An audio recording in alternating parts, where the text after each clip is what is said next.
Oi, gente, hoje a gente vai falar um pouquinho sobre a viagem de Darwin no Beagle, que foi o navio, e os estudos que ele fez, tá? Charles Darwin era um menino muito rico e, dentre todos os estudos que ele fez, uma vez ele foi convidado pelo navio da Marinha Real Britânica para sair numa expedição. E ele topou, tá? Ele ficou 5 anos visitando os 4 continentes, passando a maior parte do tempo na Terra, recolhendo espécies, porque ele tinha amor pelos seres vivos, então ele tinha várias coleções, inclusive. E ele passou em todos esses pontos aqui, ó, que estão marcados no mapa mundi, tá?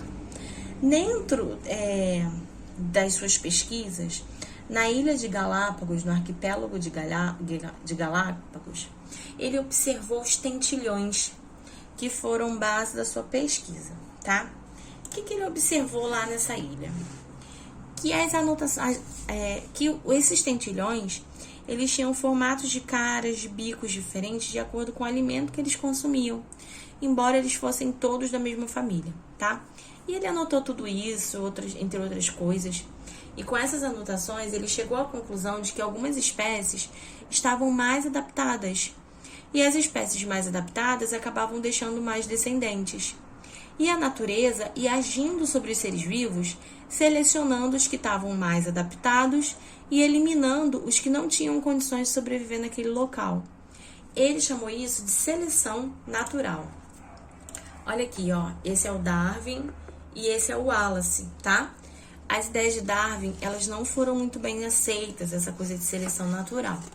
Mas já haviam outros estudiosos de olho nela, inclusive o Wallace, que era um grande estudioso, que também se juntou a Darwin nessas questões da seleção natural. Então, o princípio da sobrevivência era chamado do mais apto. Os bicos das diversas espécies de tentilhões tinham formatos diferentes e estavam relacionados com o alimento que eles coletavam, que eles utilizavam. Então, eles precisaram se adaptar para conseguir sobreviver naquelas ilhas. Os mais adaptados sobreviveram e geraram descendentes.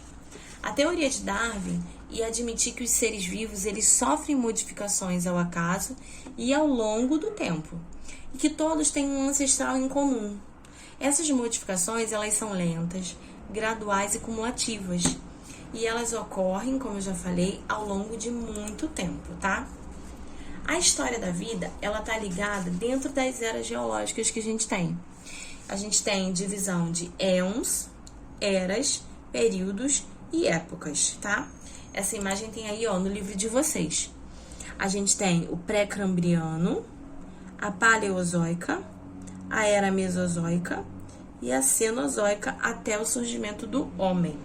E aí nós temos todos esses períodos divididos aí em épocas com o aparecimento de cada tipo de ser vivo a partir do período pré-cambriano, onde não existia nada, tá?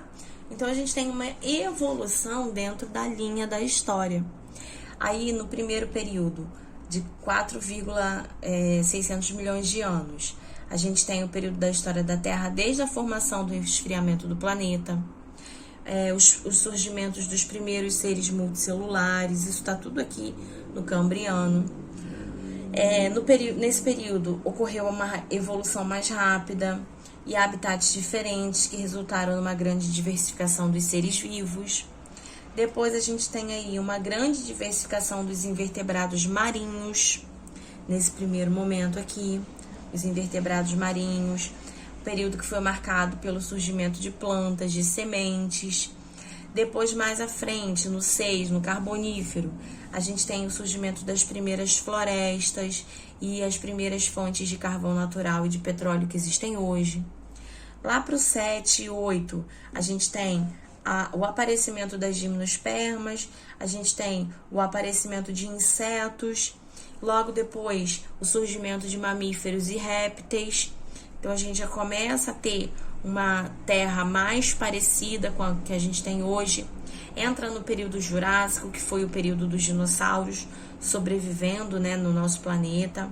Mais à frente, lá pelo 10, a gente tem o período Cretáceo, onde temos plantas com flores e também temos o desaparecimento dos dinossauros. E mais à frente a gente entra na Era Cenozoica, com a diversificação das aves e dos mamíferos, surgimento dos primeiros primatas, dos primeiros hominídeos e, por fim, a extinção dos mamíferos de grande porte, como os mamutes, por exemplo, e a expansão da população humana.